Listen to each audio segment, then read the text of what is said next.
You're listening to Boss Ladies and Babies with Nikki and Megan, two best friends adventuring through motherhood, building our careers, and not losing our shit.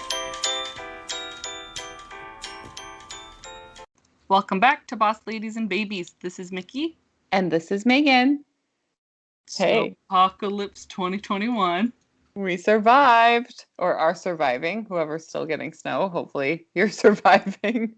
Yeah, you guys got snow a few days before we did, and I was feeling a little bit left out, but we finally got it up here, and it's been fun, but I'm ready for it to be gone now. Yeah, we started getting it, I think, Thursday night or Wednesday night. It didn't stop for days. We got like 14 inches or something crazy like that at our house. Yeah, wow. Awesome. But now it's like quickly going away, which is what I like. Yeah. Same. How much did you guys get? I don't know how much, but a lot.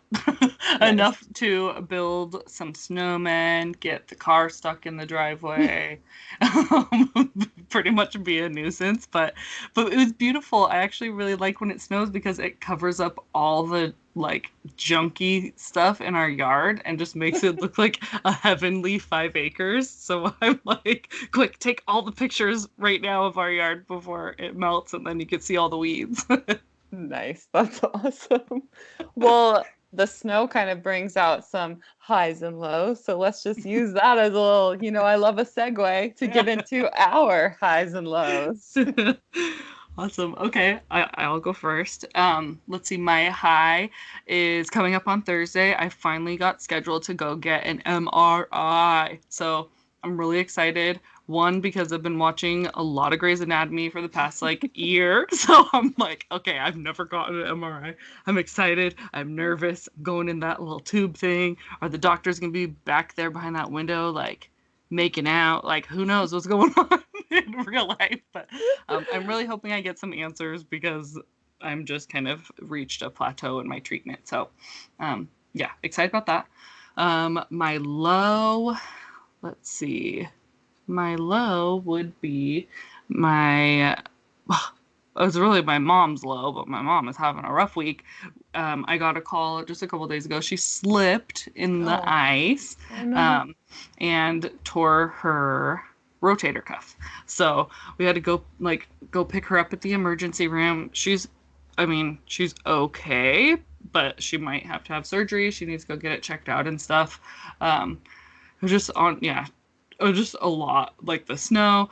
She also lost one of her brothers the week before, so just been a lot of sad stuff going on for her and on her side. So so I'm hoping the snow will melt and we can go over there and drop off some cookies or something. I'm I made Valentine's. I want to bring cookies and Valentine's. So yeah. That's sad. I'm sorry that wow, that's a lot all at once.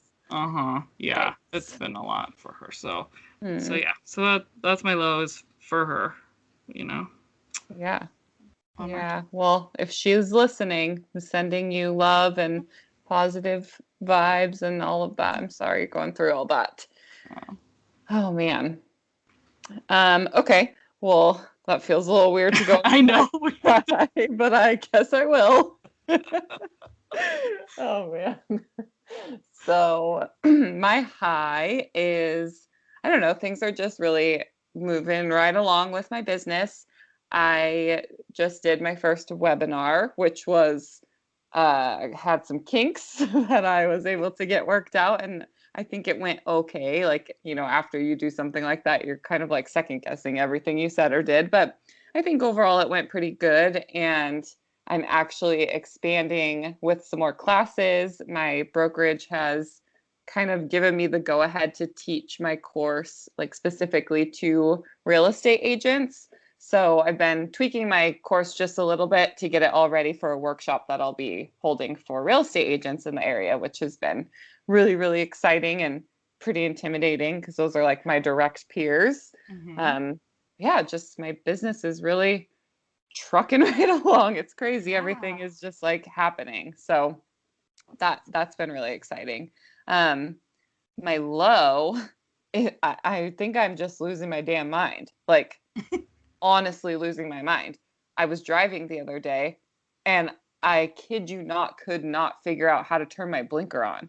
Like, I was like panicking with all of the different like gadgets in my car, like windshield wipers, like Oh my gosh. windshield fluid, like all. I think I was like turning my brights on and off, and I was just like, where the hell is my blinker? Like, I just couldn't figure it out. So Oh my that gosh. happened. Then a couple days later, I was going to Costco and I walked all the way up to the door without my mask. And if you know me, like I basically sleep in my mask. Like I don't even know how that happened, which was really strange. And then the worst part was last week, Nora was supposed to have a doctor's appointment. And I like really look forward to her doctor's appointments. They're just Mm-hmm. like her normal check-ins. And it's like her doctor is my old pediatrician. It's just like fun to that's Oh, like the only outing we get to do yeah. these days. So Yeah. anyway, I don't forget stuff. And it was like 12:30 and I was like, "Oh my gosh, I think Nora had a doctor's appointment today." Completely just spaced it. Oh. So I don't know what is going on with my brain. I'm pretty sure it's just like overloaded with everything that is happening. But I'm just like, okay, I think I need to like recalibrate how I'm doing things, refresh, just kind of like take some time to bring it back a little bit so that I Yeah. can get my mind together because it's been like a little bit scary. The blinker thing was like real weird. Yeah. Yeah, I've done that, but like not because it wasn't my car kind of thing. So I understand the like panic of like trying, but like yeah, in your own car, My girl, own that's car. I red know. flag. I know. I was on the phone and I was just like, what's wrong with me? Like I can't figure out my blinker. Like it was kind of weird. So yeah. Oh my So that's that. But oh my gosh. gosh, I think my real high should be this episode because I Mhm. am so pumped up for this episode. I feel extremely inspired after talking to this guest. I cannot wait for all of you to hear what gems are being offered to you in this episode. We are so excited. So I'm going to go ahead and introduce her. Yeah. All right.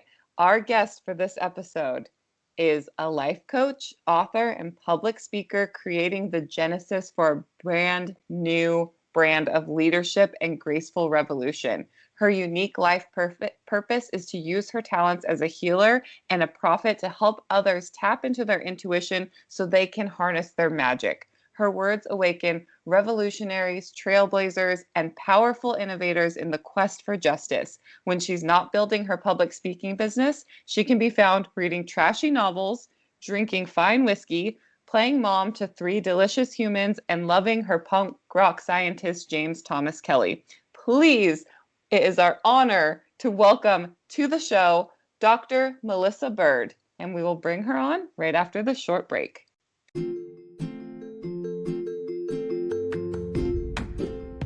Hey, boss lady. We want to support you and your business on our show.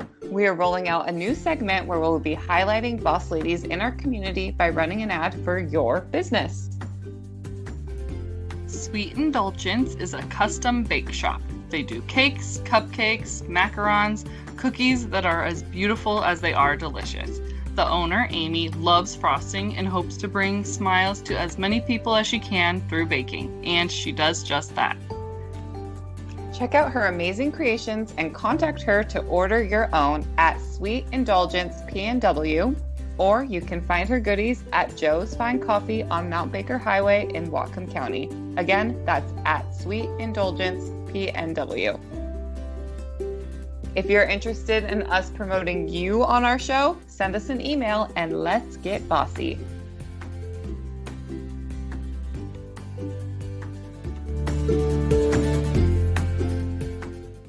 All right. Welcome to the show, Melissa. Thank you so much for joining us. We are so excited to talk to you about discovering your natural born rebel. Yay!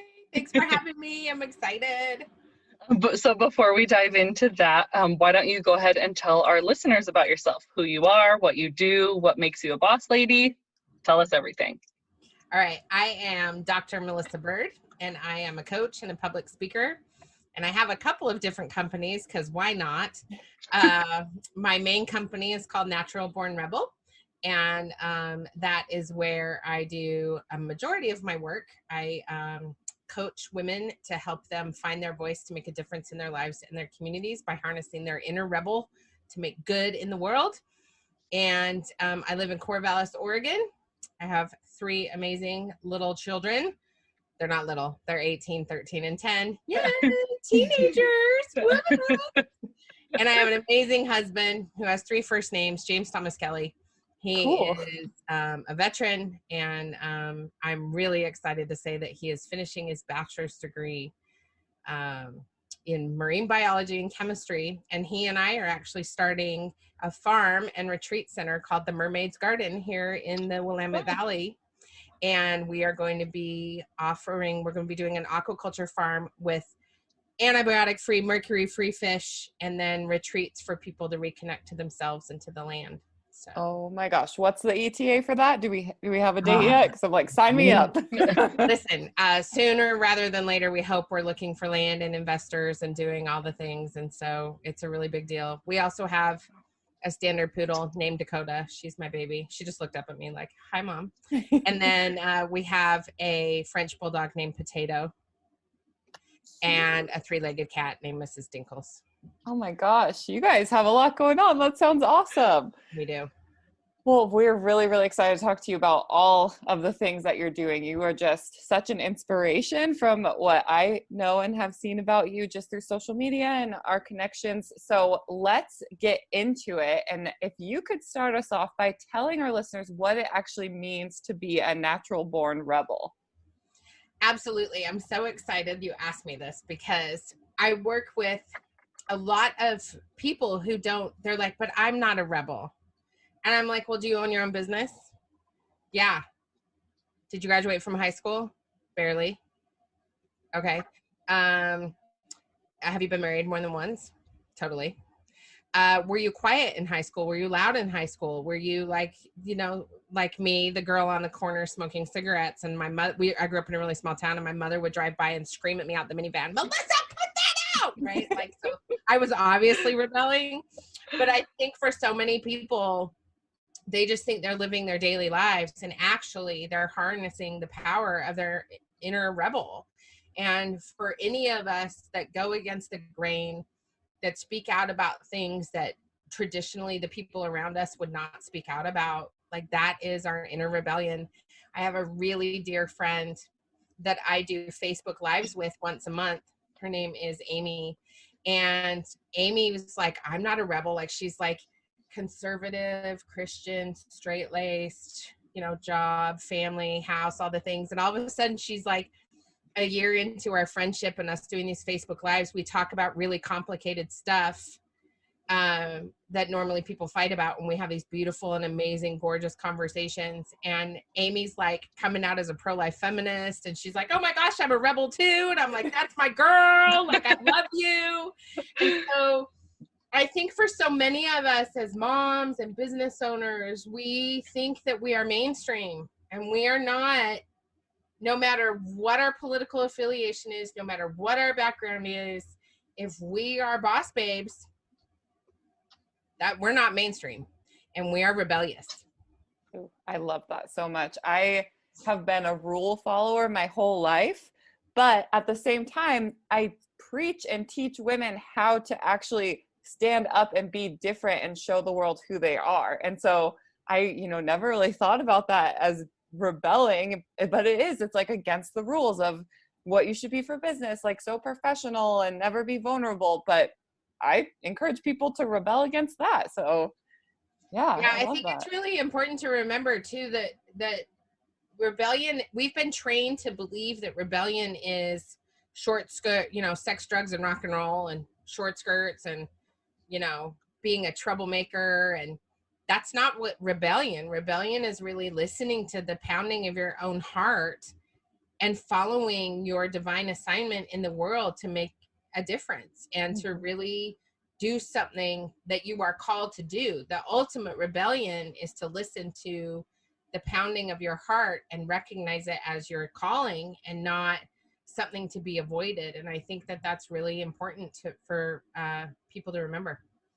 and hard for us to do, especially as moms. I feel like to listen to that, and we're going to get all into that in the episode, but just as since we're touching on just the whole idea of, you know, doing something else for yourself and your calling when there's so many things that we should be doing for other people all the time. It's really hard as moms to harness that and go for it. But I think in this episode, we're really going to get into why we should, how we should, and to kind of quiet the noise that's telling us not to. So, I'm just so excited. I actually call that the shitty list of shoulds. So we can get into that later. Ooh. I like that. So what inspired you to help women, you know, find this inner rebel, make this kind of like revolution in their lives? So this is my favorite story about how I got into my business.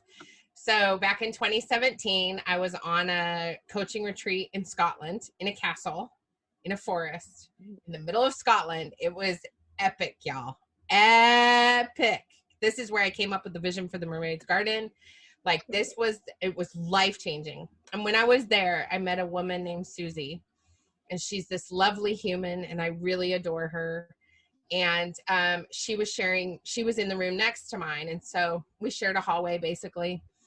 And we didn't talk much. I mean, we talked here and there, like nice, polite chatter as you do when you're on a retreat with a bunch of women. And we had a couple great conversations, but we never really dug into each other. And we both came home. She lives in North Carolina, and we both came home, and all of a sudden she's getting these divine downloads from me and text messaging me these messages. And she's like, I guess like the universe wants you to know this today. So here you go. And she's like calling in all these things for me basically. And then I went months and months without talking to her. And back in 2019, I was still kind of teaching. I was an adjunct professor for a while in this. I have my master's degree and my PhD in social work. And so I had started my coaching business, and it was kind of floating along, but it was sort of like not doing all the things. I still had that really toxic mindset that I needed to hold on to my my adjunct professor position for $3 an hour, because it was a steady paycheck and I could not possibly go out on my own. And so this business it was called Bird Girl Industries, and it was kind of like floating along, but not inspiring me. And then I had been flown to San Bernardino, California to teach a policy class in the School of Social Work. And I'm in the lift on the way to the airport from San Bernardino to Portland. And Susie calls me, and she's like, I just walked out of a real estate deal. Real estate was her business, to tell you that we need you to start, we need you to change your whole business to Natural Born Rebel. I've already bought you the URL. We need you to write a book called Natural Born Rebel, and it has to have all these things in it. And we need you to start this thing called Rebel School, and it has to have all these things in it. I really need to get back to my signing now. I really love you. I hope that's okay. Talk to you later. Bye. Whoa. Wow. Now, this is the thing I teach my clients. Sometimes it's not this obvious, but Right. when random stuff like that happens, and then the Lyft driver says to me, he's like, do these things happen to you often? And I'm like, no, they don't, dude. But he goes, you're going to listen, right? And I was like, I think I might listen. So I get to the airport and I sit down and I'm like, bananas, shenanigans. What is even happening right now? I got on that plane and I wrote almost the whole book. Wow. Oh my It just gosh. poured out of me. Like this book just came out of me. And of course it had revisions and things like that. But the book that's on my website for free is that book. And then I created Rebel School. And then I changed my website. And then all of a sudden people were enrolling in Rebel School. And all of a sudden, like, I'm building this business and it's taking off. And I'm getting messages from people like, oh my God, your book changed my life. And I'm like, what's even happening? And it's just accelerated into this thing. When I first started Rebel School, it was only a 6-week program. Now it's like 12 weeks with one-on-one coaching, and all this magic happens. And it's just like this container of awesome that is like mind-blowing. And I just have fallen in love with my business. And it has led to so much beauty and so much awesomeness, because I didn't say, that's strange, Susie, thanks so much for your message. Right. And what if you would have? Yeah. Oh, I wouldn't be in business if I would have listened to her. Yeah. If I would not have listened to her, I would not be in business. I would have given up. You guys who are listening cannot see her face right now, but I just like can feel the passion pouring out of you. Just everything you're saying is just, I feel it so much. Like you can tell that this was meant to be what you're doing. And luckily you are. And you sold out Rebel School recently, right? Your last I did. enrollment for it? Yeah. So there's two things I want to remember to say about this. And the first thing is that, Mickey, you used the word revolution.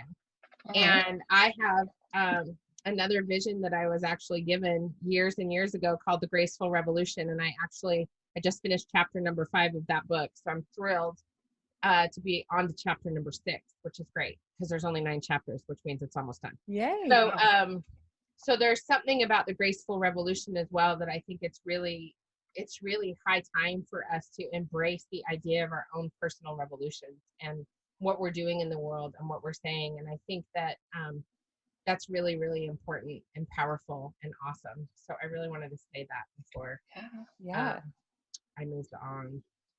Yeah. Well, and that actually is perfect for my next question. So with thinking of all of this, what is something that we can do today, like whoever's listening right now, or even Mickey and I, what can we do today to start to let our rebel out? Oh, I love that. So, you know that niggling voice that won't go away, that like the repetitive message that you get over and over again in your business. And you're like, that can't possibly be correct. That cannot be real. That cannot be what you think I should be doing. Mm-hmm. There's that shitty shit again. That cannot possibly be the track you want me to walk down. Like you must be wrong. And so you keep pushing and pushing and pushing against what you think you should be doing. Mm-hmm. And it's listening to that niggle, like that thing that will not stop, that no matter how much you try to avoid it, it cannot be avoided. My book is that way. It like tortures me.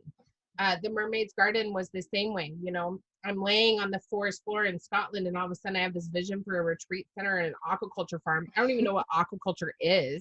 And I'm like, well, thank God my husband is going to school because he's a fish guy. Like, I don't even understand what's happening right now. And and it would not let me go. It was unrelenting. And I was like, oh, what is this? Like, and so of course I start looking into it. And as it's progressed, all of a sudden it's become a thing of its own. And I think so many of us are afraid of things becoming a thing of their own. Mm-hmm. And so many of us are afraid of following that urgency and that intuition and that niggle because we're afraid of it happening and we're afraid of failing at it. And so because we're afraid of both of those things, of success and failure, we just don't listen. Mm-hmm. When we know we have this mother's intuition that is so powerful. And we know when we get that message, no matter when it comes, that we have to follow it, and we don't, we avoid it. And so the number one thing you can do is actually listen to it. Put the people around you that are going to make it happen and make it happen. And, you know, I mean, Megan, you and I have talked about this. You're still not doing what you know you are being. No, I'm doing it. I'm doing it. Blow it up. Yeah, I'm working on it. I'm just like over here aggressively nodding my head because I'm like, everything you're saying, like boss ladies and babies is that for me. Like I literally lose sleep over what is meant to be happening. And I've been in the last like several months really working on growing that and turning it into what I just launched my program, the Brand You Strategy, which is super exciting. And like what you were saying with that book, pouring out just this whole 6-week course, just when I finally listened to that voice, it just came pouring out of my body. And it all of a sudden it was done. And I was like, oh my gosh, this is my heart I'm about to share with people. Yeah. People are going to come and see who I am in such a deep connective level that they've never known before, that I didn't even know before. And it's all out there now. And it's an intense, insane, magical, amazing feeling that I can't even. And that's usually when we stop ourselves, when we're like, oh, I just poured my whole heart out. I guess I'm just going to let that just sit there. Mm-hmm. Don't tell anybody. Yeah. Well, oh my gosh. Okay. You two are I'm like so motivated over here without any direction. Your passion is so contagious. I love it. So for those of us that haven't like found that passion necessarily, like how how do you discover it? How can you decipher between something that we like right now or that we're into versus something that like lights up your soul, like you two have found? Such a great question, because that's literally the chapter I just finished writing. Oh my gosh. How to tap into your passion and figure out what you're passionate about. I love this. So first of all, acknowledge that you are free to be whoever it is that you want to be. You are free to be whoever it is that you feel compelled to be in all of your glorious wonder. And I think that is something that not giving ourselves that freedom is the thing that holds us back the most. And so really decluttering your mind, your physical space and your mind, and really clearing out the shitty list of shoulds. So I'm just going to tell you, I'm going to give you all, everyone who's listening and you both, how to do this. So you write down all your shoulds. I do this quarterly. Everything you should be doing, right? I'll make a whole entire list of your shoulds. And I should be cleaning the house. I should be, loving on my partner more. I should be a better mom. All the shoulds. I should be a better business. Whatever they are, all the shoulds. Get them all out. Get them all out on paper.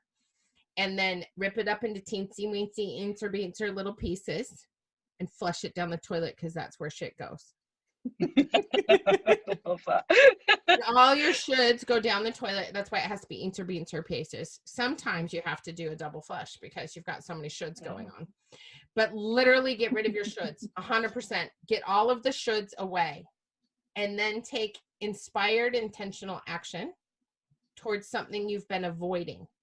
And eventually you're going to feel so expansive and so open that you will be able to take that inspired intentional action. Don't just take action for action's sake, because I think that's the thing that people fall into, is they're like, well, if I just have a pretty Instagram account, then everybody's going to come flocking towards me and it's going to be awesome. But that's not true. Mm-hmm. My Instagram account is a mess, but I love it because it's totally me, right? It's totally my personality. Mm-hmm. And I think that that's the thing to really remember is to really listen to your passion, not those shoulds. The minute you get into a should list, you fall out of alignment with that true course of action for you and that true divine assignment. And when you do that, you lose sight of that passion. So it's interesting, because when I was originally writing that chapter, I wrote passion is freedom. And then one of my friends said to me, my friend Eileen, she said to me, she's like, free isn't dumb. It's free to be free. Free is not dumb. And I was like, woo, girl, like that's a mic drop right there. Like, what? So really thinking about taking greater risk. And risk is not the same for everybody. Risk, for me, is not the same as it is for either of you or your listeners. Mm-hmm. Risk for some people can be as rebellious as not doing the dishes for a day, right? And seeing if anybody notices. Or it could be as huge as launching your own company, and taking a big risk to do something huge, right? And so really remembering that taking risk, getting rid of those shoulds, and really taking intentional, inspired action is how you find that passion. Because you will learn very quickly what does not turn you on and flip your skirt. Mm-hmm. And if it doesn't turn you on and flip your skirt, you don't do it. Yeah. I think a lot of times people get surprised when they're trying to figure that out too, for what they think is their passion. And then they start to go for it and they realize it's not turning them on. And then they just feel stuck and then they give up, Mm-hmm. Totally. Yeah. Totally. And really listen. Like, I'm serious. Like, I get tingly moments when I'm in the middle of my business. And if it does not tingle me, if I don't have electricity coming out of my fingers and I'm not slightly turned on, I'm like, I'm not doing that. That's somebody else's business. It's not my business. Yeah, I love that. I know. I feel like we're giving good, just basic life advice here too. Like, if you're not getting the tingles, move on. I love that. Amen, Mickey. Amen. Yeah, right? So once we do find that passion, how do we take that next step and tap into it to turn it into business opportunities? It's such a great question. And I think that it's really, it goes back to that idea of taking risk again. So for example, when I first started my business, everyone's like, you have to have a freebie offer, and I'm like, what the hell is a freebie offer? Like, I don't even understand the language you all are speaking. I've been teaching social work students how to do policy for like 20 years. I was a lobbyist before I did my own business. Like, I never intended to be an entrepreneur. It's not like I woke up one day and I was like, oh yeah, I'm gonna totally run my own business. No, that is not what happened at all. And I blame my coach, Susan Hyatt, my old coach, for everything. She was like, you should be a coach. I'm like, I don't think so. I'm not going back to school, because I'd finished my PhD. And she was like, you don't have to go to school. You have a master's degree and a PhD. And I was like, oh, okay. Well, then I could definitely do that if I don't have to go back to school. So, but my freebie, I made it on Microsoft Word. Like, it was terrible. I'm so embarrassed about it now, because I'm like, oh my God, that was so horrifying. But I didn't know you could do things like Canva was not available yet. I didn't know that you could do things like hire a virtual assistant to do things for you. I had no idea. So listen, all you newbie boss babes out there, okay? All my mom bosses, just listen. Spend the money on the people that can help you move forward. So, and watch for the signs. Okay, so I was like, I made a new and improved version of a freebie that was still terrible, but it was one step up. It was like PowerPoint it was like slides instead of Microsoft Word. I put it into a PDF, moved on with my life. I kept talking about my business and what I wanted. I took on clients that they were my very first clients, and I learned what I wanted to do and what I didn't want to do. So I listened to that intuitive hits. Like, I was like, this is not the kind of coaching I want to do. I want to do this kind of coaching, right? And so instead of doing, like, I do business coaching, but really I do soul coaching, right? Like, I do soul care. And so that's a component of it. But so many people were coming to me for business advice and life advice. And I quickly learned what I wanted to do and what I didn't want to do.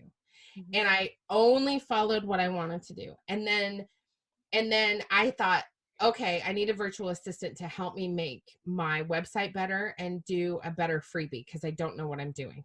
And I need someone to help me with social, because I love going on Twitter and having bananas rants. Like, I love Twitter. It's the place where I tantrum. Well, I have to go My look. Twitter feed is so good. Birdgirl1001 for all the socials. Like, I'm telling you, my Twitter feed is bananas. But I knew that I needed to boost up my Facebook following and, all those things to run a business. And I was like, okay, I want a virtual assistant. And I had no idea where to start. And then I got a newsletter from, there's an author named Lisa Lister, and she wrote a book called Witch, which, if you have not read it, is one of the greatest books ever. And she said her assistant was looking for clients. And so Sarah was my first assistant. She's delightful. Sarah stars as a magical unicorn. She was amazing. And she brought me through the transition to Natural Born Rebel. And then she transitioned out. And now I have another VA, Emma, who is also a magical unicorn. All these women live in Britain, by the way. Like, that's where they make amazing magical unicorns, I guess. And I listened, right? Like, that was the key to building my business, is I was like, I cannot do this alone.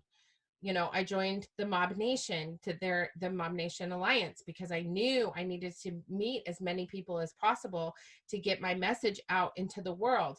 And I think that this is where a lot of women get stuck, is because we've experienced mean girls in high school, because we have convinced ourselves there's competition among mom bosses, because we've convinced ourselves that we have to be in this silo to make this perfect business, we don't reach out and connect with others. And that is our failure as women. We think we have to do this all on our own, when in fact, women have been coming together in community for thousands and thousands of years. And so to build a business, you got to build your community and bring people together and talk about it. And that, I think, is the thing that really holds us back, is that we don't talk about our businesses. For some reason, have you ever, an entrepreneur who's a man, they never shut up about their business. They're like, I'm amazing. And it's like, really? Because you're not. But whatever, we don't ever do that. And that is the number one reason I think we burn out in our businesses and we feel isolated and alone and afraid, is we don't talk about our goals and our dreams and our visions for how this is going to help our family. and our friends and our communities. We are our community. We are the web of community. That's what women do. Yeah. We build the community. And if you are isolating yourself in your business, then you are not living in intention with that divine assignment about who we are as women and moms. I think too, if your business isn't that soul calling, it's even harder to talk about it. Like as you're saying this, and I think a big part of it is, for me, this is something that I cannot not do. Like I have to do this, right? I lose sleep over it. I'm constantly just so excited. It's all I can talk about. But I also think I've positioned myself. I also joined the Mob Alliance, and I'm, around really supportive people in my life who are genuinely interested to hear what I have to say because they can feel the passion coming from my soul. Like, just like when you're talking about your business and I'm over here just feeling the passion just ooze off of you through the screen, however far away we are, that's how I feel too. And I think it's so important when you have the right people around you, that right community who are there to actually listen and encourage you and lift you up on that. So what advice can you give to others to help them share their calling and to listen to their calling? I think, I've been doing a lot of reflection lately on identity. And I was actually talking to a client. I was coaching a client and I was like, do you remember those kaleidoscopes we used to have as kids, the cardboard ones that you'd hold up to the light? And mind you, I'm middle-aged, I'm 46. So like, for any of you who are younger than me, you may not understand this, but like the kaleidoscopes where you hold them up to the light and the little plastic colored things change, right? Yeah. Loved my kaleidoscope when I was a kid. And there's this moment that happens when you change it and you think, oh my God, that's just as beautiful as the one before. And then you change it again and a kaleidoscope says, here you go, more beauty. We are a kaleidoscope. We are not supposed to remain stagnant. And so if you feel stagnant, turn the kaleidoscope, shift it to the next colors. Think about what the advice you would give your children. Because so often when we are in business, not only do we carry those shoulds around, but we create obstacles. And we would never talk to our best friends, our kids, or even our partners in many cases, the way we talk to ourselves when it comes to our businesses. And I think that is our greatest failing as business owners. I think we need to get a little more heart in how we connect with our business. And I know we had a nice, good metaphor about the tingly bits, but I'm not kidding. You should be making out with your business all the time. Like good, deep, magical French kisses with your business. Like it should feel amazing to go to work because you know why we run businesses? So we don't have to go to work. Right. But we still have to go to work. And the second thing I would say make out with your business, like make out with it. If it doesn't feel good, it's not, and talk about it. But the second thing I will say is you have to, there is some purpose to structure around your business. And so if you find yourself working in evenings on weekends and you don't want to do that because the purpose of running your business is to stay home with your kiddos and to give your kids more attention than you could give them with a 9-to-5 or whatever else you were doing, and you're working on nights and weekends, you're not doing what you set out to do when you decided to start your business. So set office hours. And set boundaries. One thing I am so proud of, and we joke, I'm coming to you from my camping trailer, right? That's my office. I set up my camping trailer as my office. Not everybody has that luxury, but fortunately I do. But my kids know when I'm going to work. Mm-hmm. And they know when I'm working. And they're older, so I understand that. But I started this when, they were littler. And I was like, I'm going to work. And I work from 8 to 2 most days because I'm really great in the morning. I know when I'm good and when I'm on fire. And usually it's early in the morning. And so that's when I work. Know your strengths. Play to your zone of genius. Know who you are and play to it.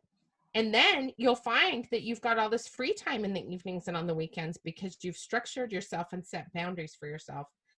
And that is a game changer. And you don't have to work 8-hour days. If you're working 8-hour days, do it because you love it. Mhm. Don't work 8-hour days because you think you should. Mhm.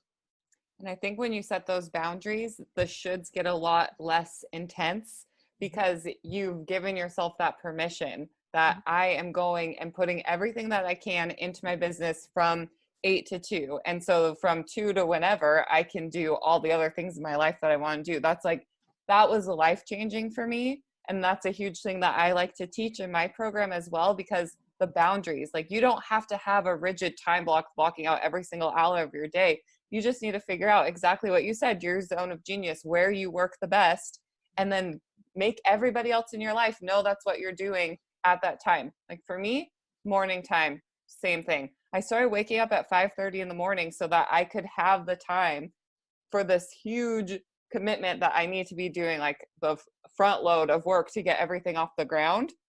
And I was finding myself being a slave to this because I'm so obsessed with it and it's literally all I can think about or care about. But that wasn't working for me. So figuring out how can I do this and still give it every ounce of me and also give the rest of my life what I need to give.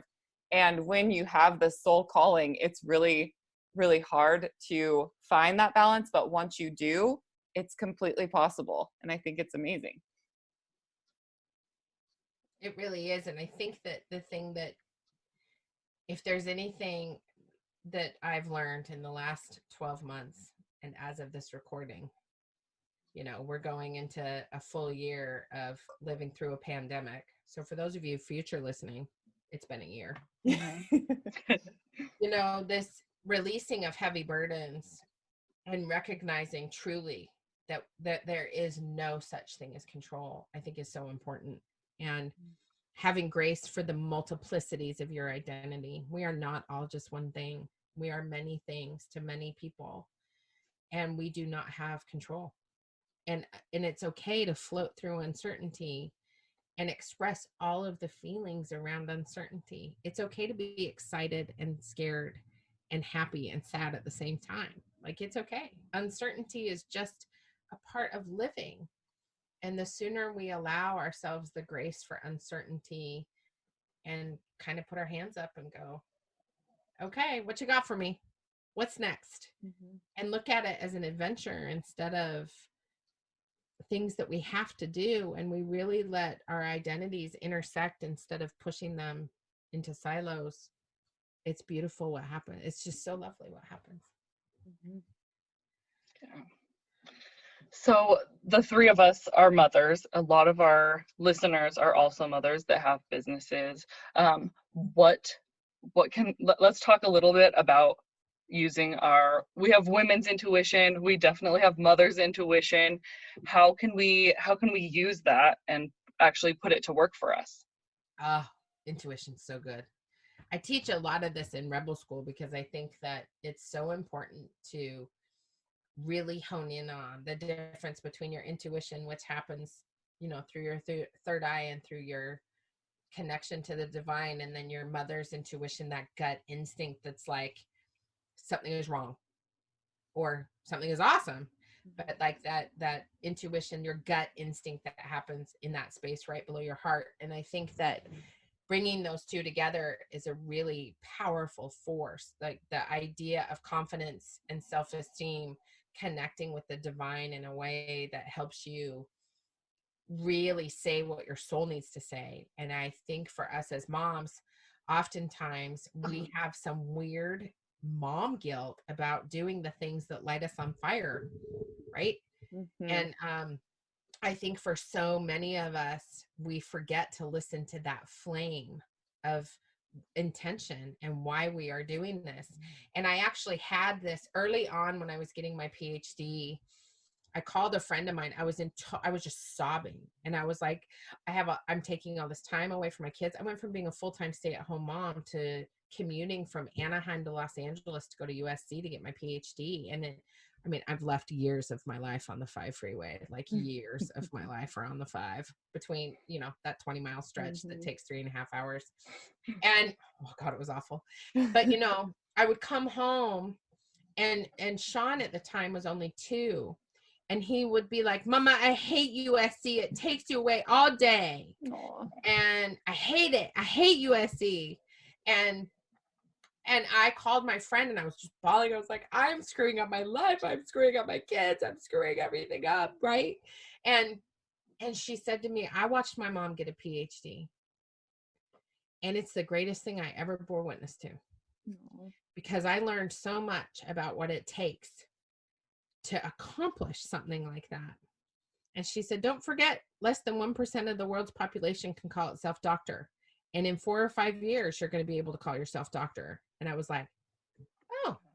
So it switched how I thought about me getting my PhD. And then all of a sudden, we were all sitting around the table doing homework together because I also convinced my husband to go back to school on the GI Bill because he'd never used the GI Bill. And so all of a sudden, we're all sitting around the table as a family doing homework. Sean's coloring, Gwenny's learning her ABCs, Caitlin's doing math, Sean's doing, Jim's doing whatever he's doing, and I'm losing my mind doing statistics, but that's another story. Thank God that's over. So that we have this idea that our kids are going to watch us running these businesses and working for ourselves, and somehow we're failing them when actually I now have my daughter, Gwendolyn, who's 13, has her own online jewelry business. My daughter, Caitlin, who is 18, has her own eyelash business, and they are making money and successful entrepreneurs. And they're barely, Gwenny's only 13. Yeah. And we're showing our children, if we don't keep our emotions away from our kids, they get to see it all. My kids, we celebrate when I get a new client. We have a family dance around. Like, we have a great time. They know when I'm like, where's the money going to come from? Because no matter how much money coaching I've done in my life, I still am like, shit, where's the money going to come from? And, we just have to show our children that we can do this and that we're going to stick with it. And that if we discover that maybe we were meant to work a 9 to 5 somewhere, that we go back and do that too. The point, or if we're like, no, I want to be a full-time stay-at-home mom. I'm done with all these shenanigans. We can afford to do this. I'm just going to stay at home with my kiddos and play all day. Hell, more power to you. I'm not that mom, right? I always have to have 10,000 things in the fryer. And so knowing our strengths and showing our kids, don't hide your tears behind the door, and don't hide your joy behind the door. Like, show them the entirety of this experience, because it is simultaneously one of the most invigorating, exciting, demoralizing, horrifying experiences ever.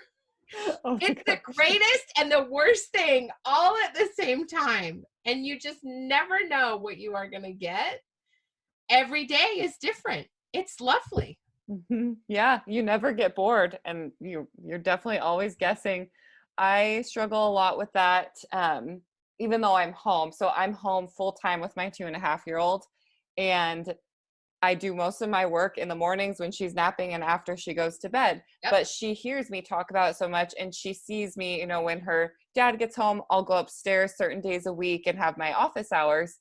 And I sometimes wonder, how is it affecting her seeing me work so much? I know it's positively affecting her because she sees that girls can do whatever they want and you can be the strong, independent girl working for yourself. But actually last night, I heard her in her room in the middle of the night. And so I turned on the camera to look, and she had her little stuffed animal cow she was holding up. And she was telling Cow all about her podcast and how she was going to work and all of the Zoom meetings that she had tomorrow. And she was just going on for a good 20 minutes about her working life to her little cow. And it was just like I want to tear up just talking about it right now. The sweetest thing to see her actually see how she's looking at me through her eyes, to hear that in the privacy of her own room talking about it, and just realizing that, yeah, she might not have a podcast and, be coaching people over Zoom, but the fact that I'm planting these seeds for her right now, that she can do whatever she wants to do, makes every single second that I miss with her so much more worth it. It's just so worth it. My son, one of my favorite moments of the last 12 months, honestly, is before we got the trailer, right when the pandemic first started. I had my office in the living room because everybody, of course, would leave the house. Jim would go to school, the kids would go to school, everybody would be out of the house, and I could sit in the living room all day. And I had to move out here because everyone was in the house, right? And everyone had school and all this other stuff was going on. But one of the things that happened early in the pandemic before we got the trailer is Sean would listen to me on my coaching calls. And he couldn't hear my clients, but he could hear how I was responding. And he would come up to me and say, "Mom, you are so powerful and so beautiful. And I just think it is so amazing how you talk to your clients, because you talk to your clients the way you talk to us. And I just know you are full of love." And I mean, it just makes me cry because he's hearing me talk about gratitude and passion and joy and reflecting back to my clients. That sounds really horrible. I'm really sorry you're going through that. Here's how we can work through it together. And he's learning how to be confident from a space of love. And I know Gwen, she would never admit this because she's 13 going on 37. But she also listens to me. And I mean, even my oldest daughter, Caitlin, who's away at college, so she doesn't hear me as much, but I know. And for all of you out here listening to this, you are making a difference for your children. You might not know it now, but I can honestly say, I did not believe that Caitlin believed in me. I really didn't. We have a very tense relationship sometimes. But the things she has told me since she's left home have just been unbelievably beautiful. And the only reason she and I are able to have that experience is because I did not give up on this dream. I listened to every single sign that came to me from the universe that said, move forward. Anytime God, the creator, the universe, the divine feminine said, do this, I was like, okay, I think you're up in the night, but I guess I'll listen. And my children and my husband are better for it. I love that. Okay, I want to talk a little bit about that listening to yourself and listening to just the universe in general, and having to be really, really in tune with yourself in order to actually hear these signs that we're given. So, being grounded and really practicing hearing these signs. What can you offer for that? Being grounded, whatever. Like half the time I'm like, oh God, I should take a deep breath and ground myself. That is a practice. And I want all of you to hear this. Mickey, I love that you're giving me this look you're giving me right now, because you're like, whatever, sis. Like, No. I know you're feeling me right now with the groundedness. Because let me just say, like, this has been an ongoing practice for me to really listen, because I am rebellious. I am a rebel. And so when I get a vision or I get a sign, I'm like, you are wrong. Clearly, you're wrong. I know what's best. I know what I'm doing. La, la, la, la, la. And then I push and push and push up against that. I forget to ground. I forget to connect to Mother Earth and connect to the divine. And I forget to do all those things. And I'm running around like a chicken with my head cut off. And all of a sudden I'm like, intuitive hit. Perhaps I should just take a deep breath, feel myself connected to Mother Earth, and go, all right, I guess I'll do that thing. And the minute I do, the money flows, the gratitude flows, the connections flow, the random people out of nowhere come out of nowhere. And so I will say a gratitude practice is key. And it's a practice, y'all. It's soccer practice. It's swimming practice. It's yoga practice. It's not a one-off, I'm going to get it perfect. So for all my perfectionist princesses out there, please just put yourself on a horse and sail away right away. Go find your prince. Because this is a practice, right? Yeah. And so gratitude is key. And I'm not talking about toxic gratitude that makes you feel like you have to do something. I'm talking about the gratitude, a simple practice for me when I don't feel like writing down my gratefuls and I don't feel like doing that, is every morning I lay in bed, and I just started doing this about 3 months ago, and it's really shifted everything. And I feel so cheesy saying it, but it really has.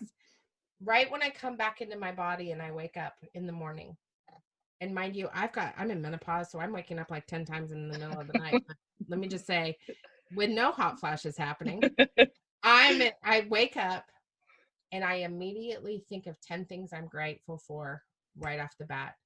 I'm grateful for my rickety knees, even though they hurt. I'm grateful for the snoring of my husband because it means he's still here next to me every day. I'm grateful for my dogs in their kennel because they bring me such love. I'm grateful for the way the tree looks outside my window. I'm grateful for, the books on my shelf. I'm grateful for this wonderful house that even though I want my farm, this house is keeping us safe and warm. Like I think of them, I'm grateful for my toenail polish. I'm grateful for the fact that my hair is growing out and actually looks beautiful with the gray. Like I think of the mundane. Mm-hmm. I'm grateful for my lamp because it was my grandma's.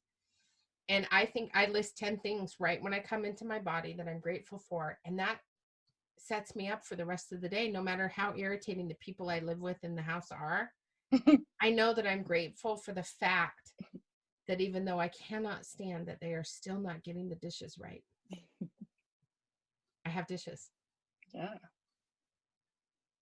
Some people don't. Well, that's true. That's a strong reminder. So like, just let that sink in. That's, I think with the gratitude practice, a lot of people feel like it has to be like this grand thing of these huge things that they're grateful for. It has to be written out in this perfect way, or, which it does help to write it out. And, Sure.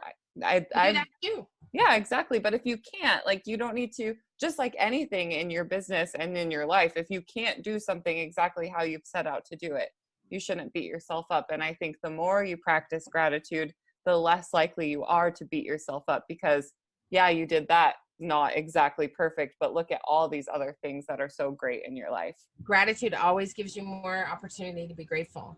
I mean, for those of you that are still changing diapers, just know it ends.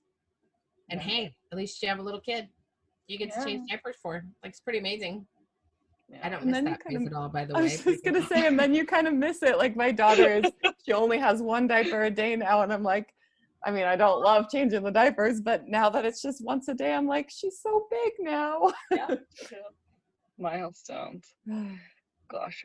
So besides gratitude, I love that you start your day with that. That's something that we talk about on here a lot.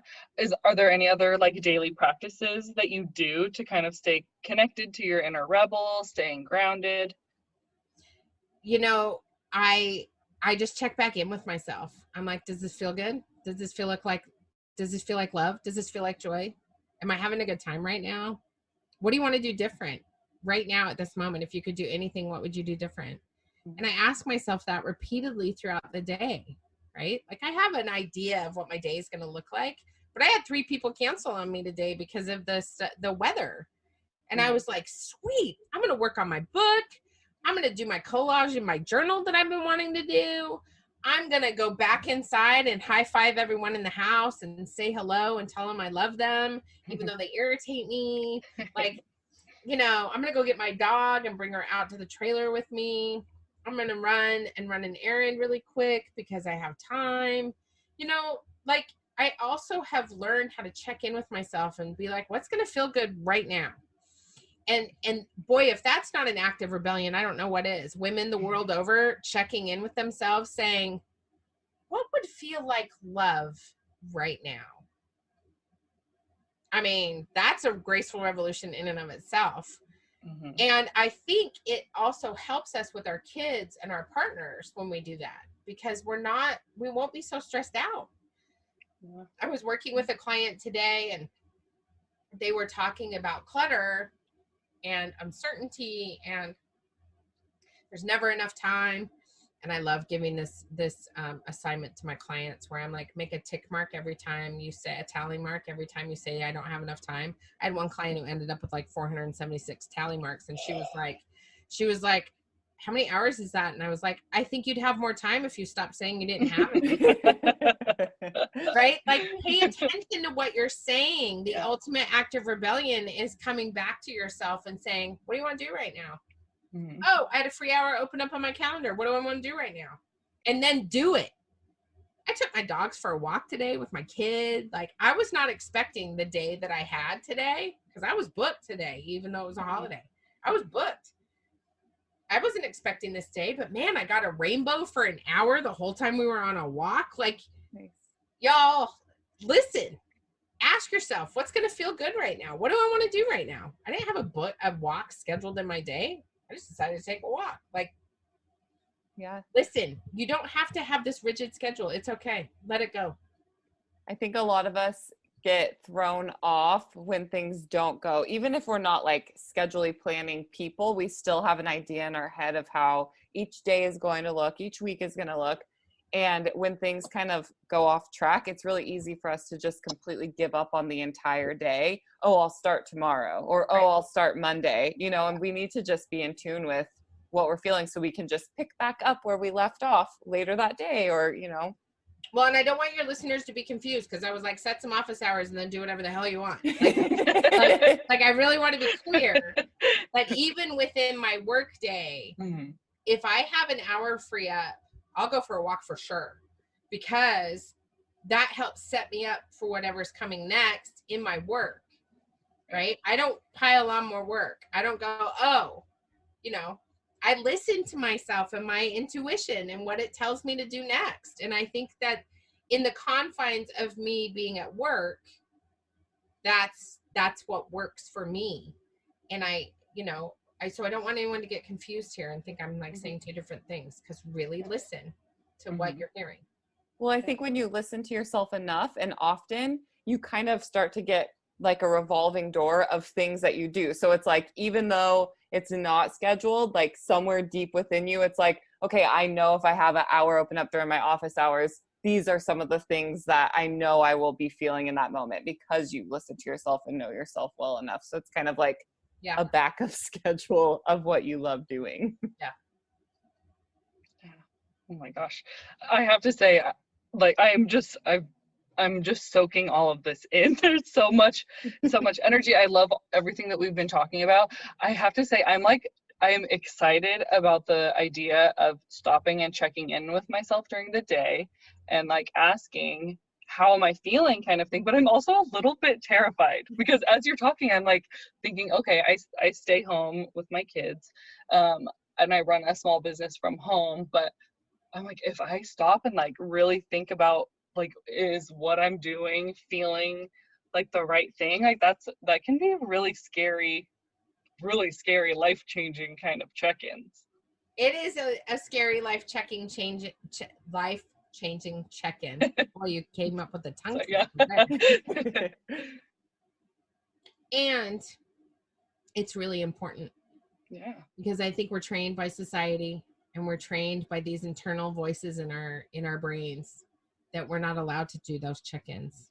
And that's why it can feel really intimidating, is because we've been trained to believe that we're not allowed to connect with ourselves in that way. And so it becomes easier. And sometimes you're not going to like your thoughts. Like, sometimes you're not going to like what it says. And you've got to listen to that and say, okay, I hear you. Now what do we do to shift? What do we do to change? What do we do to move the dial and act from a space of compassion and understanding? Like, I think the thing that's really important is to have grace for ourselves, so that when we feel those uncomfortable thoughts and feelings, we're like, all right, I hear you. I know.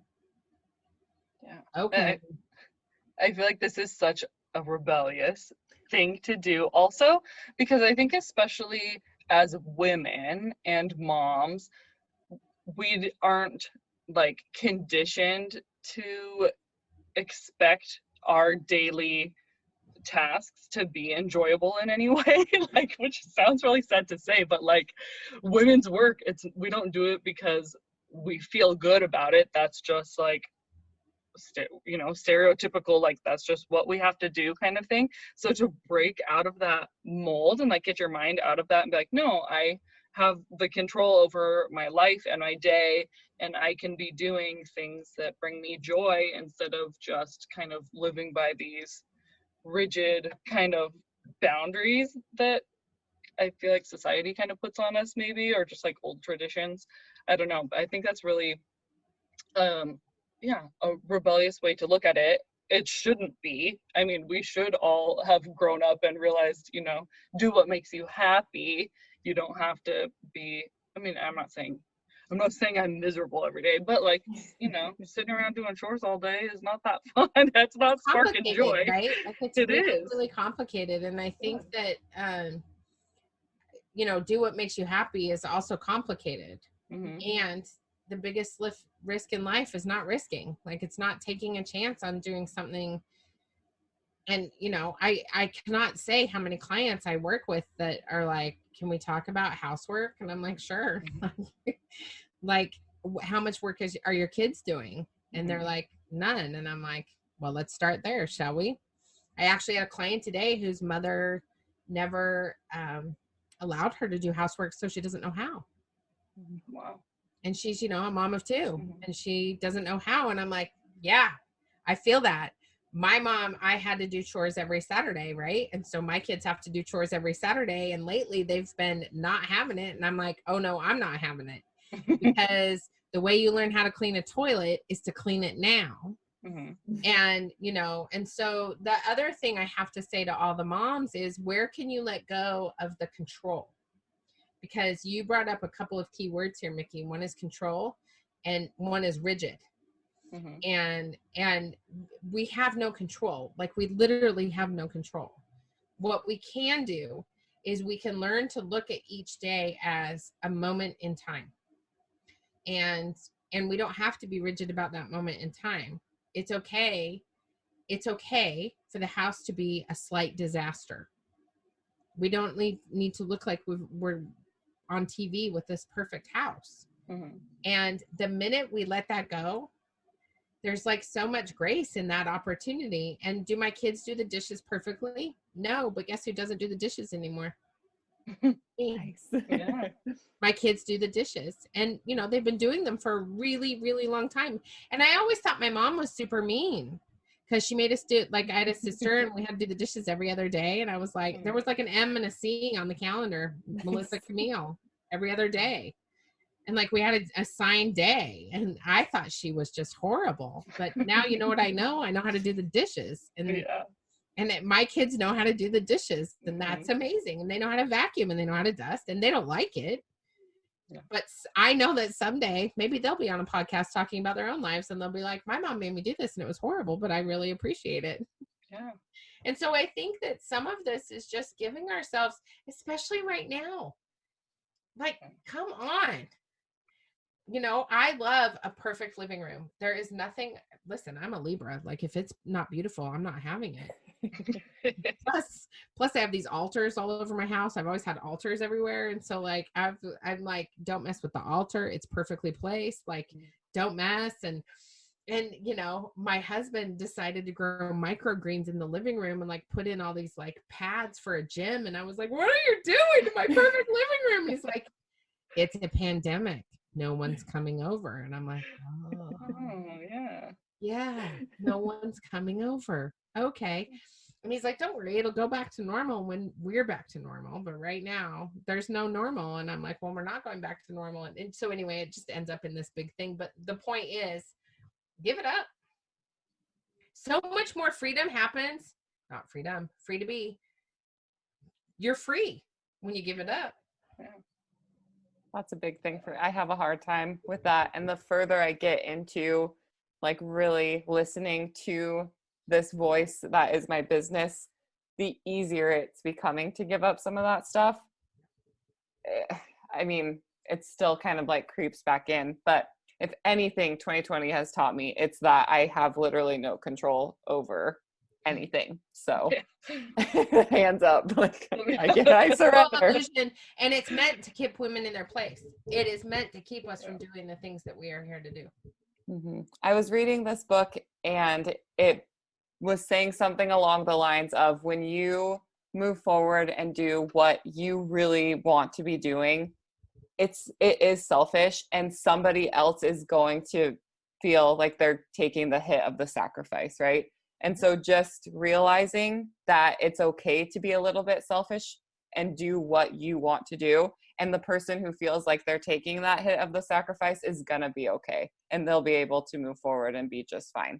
Yeah. So I thought that was a pretty life-changing couple sentences for me when I read it. Yeah. Very good. Yeah. Well, I think with that, we can kind of wrap it up. We have one more question for you. And if you could share one piece of advice on how to be a boss lady and a mom, what would it be? I think it is so important to listen to your heart and really just tap in every day and listen to what it has to say. And there will be some days that you don't work your business at all because you're hanging out with your kids. And there will be some days where you don't see your kids at all because you're hanging out with your business. And both of those days are the greatest days of your life. Oh, I feel that one. Oh my gosh, awesome. Well, I mean, I have like a bunch of notes taken. I feel like maybe I won't even let you hang up tonight. I'm not ready to be done talking. This was so good. But we'll take it a little more fun. I mean, it's been fun, but Right. we'll get silly. So at the end of our episode, we like to do our hot mess moment. So this is a chance for our guests to share a moment that they have been a total hot mess. Do you have one that you would like to share? I mean, I have like hundreds of them. I mean, it's kind of like hearted, but kind of serious all at the same time. So there was a moment. I have a very, very, as most people do, complicated relationship with religion.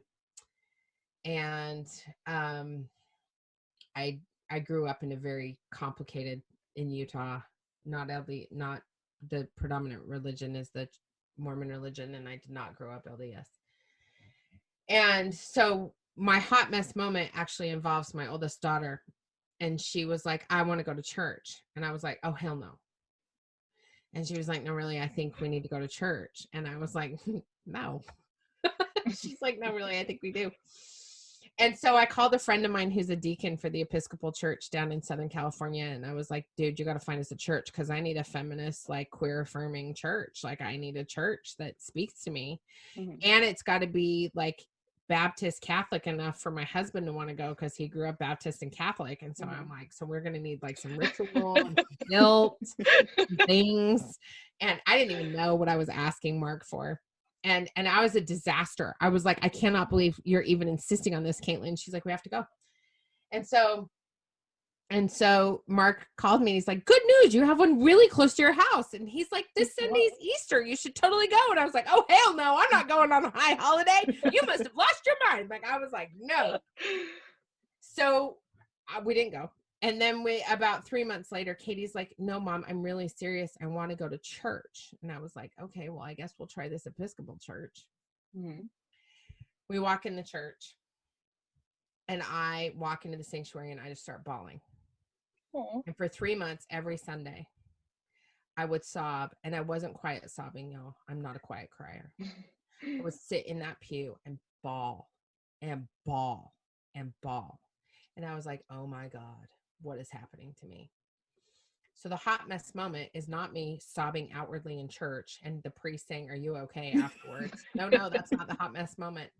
The hot mess moment is when I am at a meditation in said church on December 16th, 2018, which is the anniversary of my dad's suicide. And I'm in church by candlelight. It was our Compline service. And I'm sobbing, of course, because that's what I do in church, apparently. And I very distinctly hear the message that you need to start preaching. And I was like, oh, no. I'm a witch. I don't preach. And I very distinctly heard, you need to start preaching. And so I went to our priest and I said, apparently I'm being called. And he was like, sounds good. And my hot mess moment was, I've come out as a lot of things, but I had to come out as a Christian witch. And it was the hardest thing I've ever done in my entire life. The hardest thing I've ever done in my entire life. Because I was terrified that all my witch friends would be like, screw you, like you've gone to the dark side. And that all my Christian friends would be like, oh my God, you're going to hell. And it turns out I'm doing neither. Oh. And it was just this struggle of faith Yeah. and knowledge of who I am deep down in my soul. That was my hot mess moment. And I was a mess. Like I was unpretty for like 6 months. Man, but it was received well by everybody then, right? And I mean, y'all go listen to my sermons because they're really, really good. Yeah, I didn't know that you did that. Okay, cool. I do. You'll have to link to my YouTube channel in the notes because okay, perfect. They're amazing. Oh my gosh. If ever there was a religion for us, there you go. We'll follow you. The Church of What's Happening Now with Dr. Melissa Bird.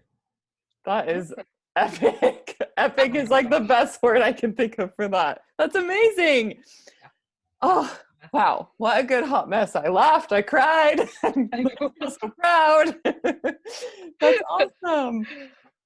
Oh my gosh. Well, thank you for sharing that. And thank you for all of your just like knowledge and passion and your time and just helping us all so much through this conversation. This has been just an amazing time. And we're so, so happy we got to talk with you. Thank you. Thank you. Thank you. Thank you for having me. Yeah. So before we let you go, why don't you tell everyone where they can find you, how they can support your business? Oh yeah, duh, we almost forgot about that. You can find me at naturalbornrebel.com and on all the social media at birdgirl, BIRDGIRL 1001. Perfect. And we will put all of that in the show notes with the links and everything so that you can find Melissa. Make sure you go and check her out. You do not want to miss all of the amazing things that she has to offer, as you know, now that you listen to this episode. And we will see everybody next week. Bye. Thank you for listening to Boss Ladies and Babies. If you like this episode, be sure to rate, review, and leave us some feedback. Make sure to follow us on Instagram and Facebook and join the conversation in our Facebook group at Boss Ladies and Babies. And until next time, stay bossy.